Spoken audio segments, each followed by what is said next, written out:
Good morning. One of the apps that I use as a teacher, was called Class Dojo.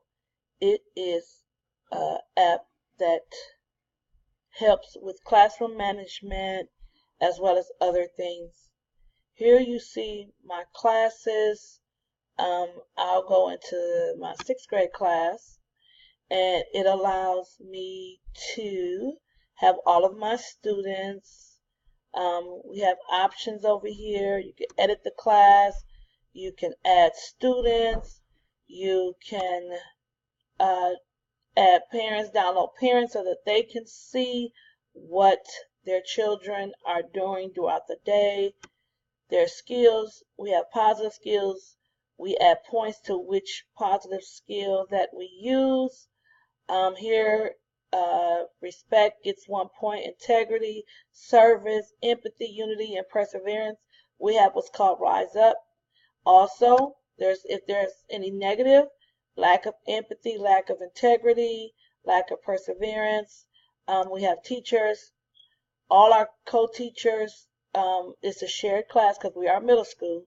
So we have all of these teachers here that can add or take away points in each classroom. We have at the bottom, we have what's called a toolbox.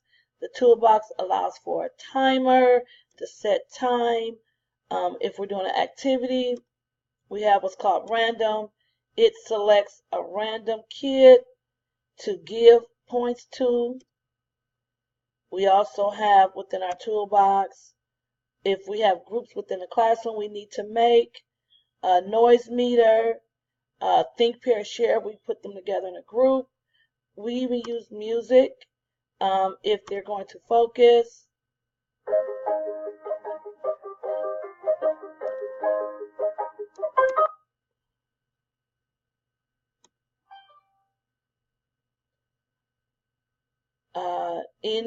As far as class story, we can do, actually this was me earlier this week.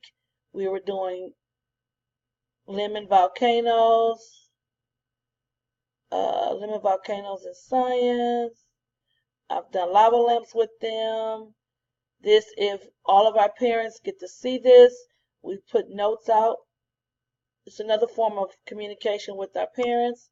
Here, if I have a certain message that I need to send to a parent, or a parent sends to us, good afternoon, please connect with me as we need to get Transparency Conference. I will be there today.